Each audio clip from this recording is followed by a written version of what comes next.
Welcome to your Get That Nugget for GCSE English Literature. Today we're going to be concentrating on how we build context into our answers, focusing on Jekyll and Hyde from question 2, paper 1 of the English Literature GCSE. This session is here to complement your lessons with your teachers and not in any way to replace them. So Jekyll and Hyde is written in the 1800s, and during the 1800s London saw a massive amount of change. So following the Industrial Revolution, we had a massive amount of people move to London to get jobs. What that meant is that the infrastructure in London was not there in order to house them. So you had slums that sprung up around London, which means that big areas of London were full of poverty, they were negative places, they were full of disease, they were full of prostitution, they were full of drinking. All of this contrasted with the fact that due to the Industrial Revolution, London was wealthy.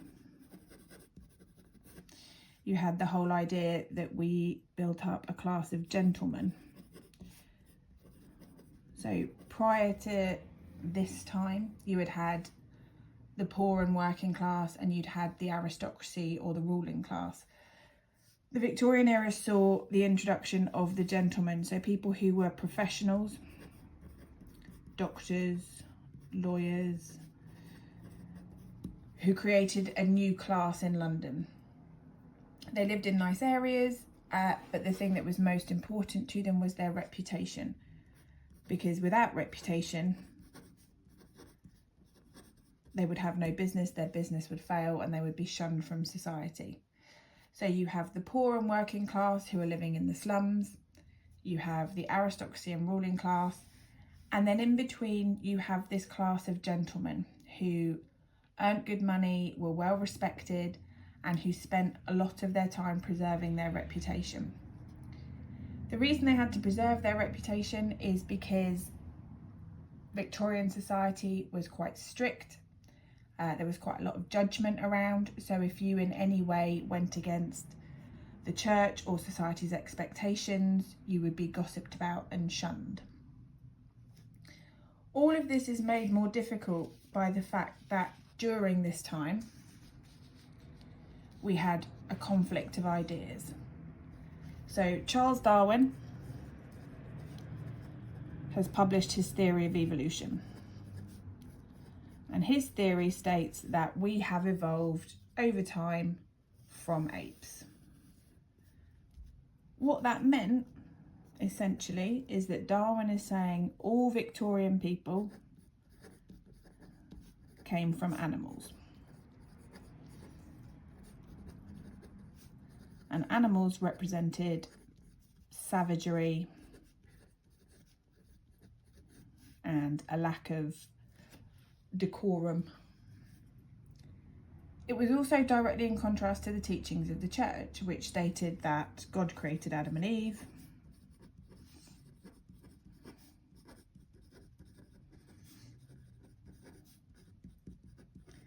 and therefore all humans had come from this divine act of creation by God, which set humans above all other species.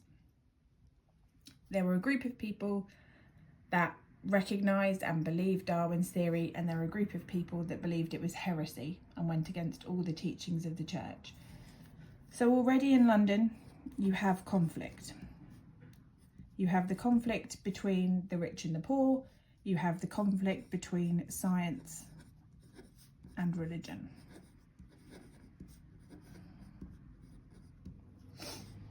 Furthermore, in Victorian England, we are starting to be introduced to pseudosciences. So moving away from biology or medicine and moving towards a looser brand of science. So there were people who were looking at the science of dreams. There were people who were looking at the science of the brain. There were people who were looking at whether the shape of your head could dictate your personality, people looking at what your handwriting said about you as a human being. And so we start in Victorian society to delve into the subconscious. So you have your conscious brain, that is you when you are awake, the side that you present to society.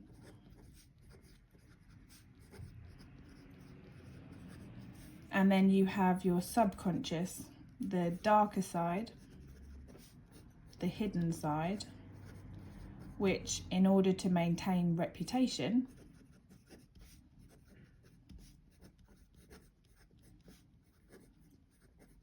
needed to not be explored. Now this links in to to Freud's theory about personality, which states that your id is your childish part, the part that does whatever it wants, the part that is most concerned with pleasure and positive experiences. You have your superego, which is society's expectations, and then you have your ego, which balances the two.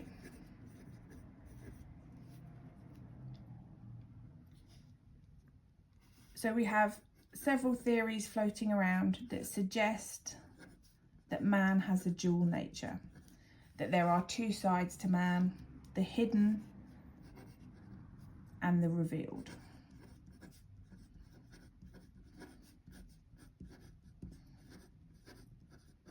Now, Stevenson was really interested in this because he himself felt that he, at points, had to repress what he wanted.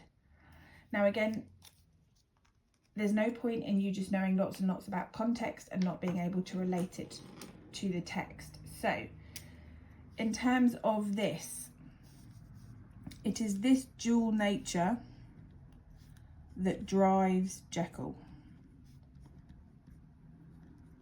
because he wants to maintain his reputation, because he wants to be seen positively by society.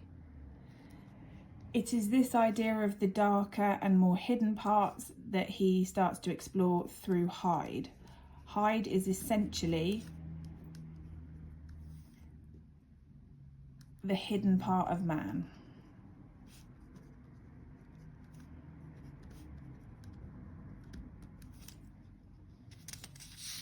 When we link this to evolution, we have the idea that Hyde represents the unevolved.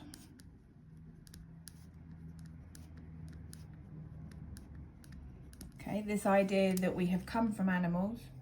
If we have not experienced life in the way that Hyde has not experienced life because he's been repressed by Jekyll, then you get an unevolved character who is savage and animalistic. In terms of this, the conflict between science and religion, it is essentially mirrored in the conflict between Jekyll and Hyde,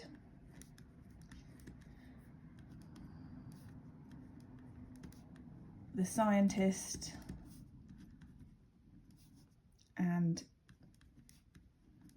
the unevolved animal versus society's expectations.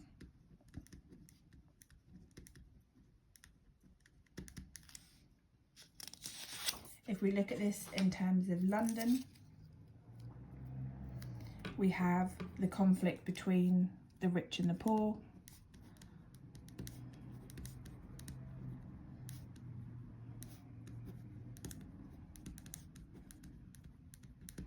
You have that conflict between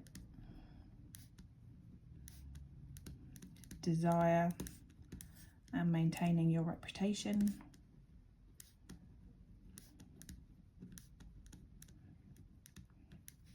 And the contrast between rich and poor in London. All of these things linking towards the idea that Jekyll is conflicted. So all of these contrasts that we see throughout the novel, all of these contrasts that we see, all feeding back into the idea that Jekyll is conflicted and that Jekyll represents that duality of man, the idea that there are two sides to us, the idea that we have the side accepted by society, the side not accepted by society, and that within the human brain there are things that are fighting each other. So the conflict between id and superego.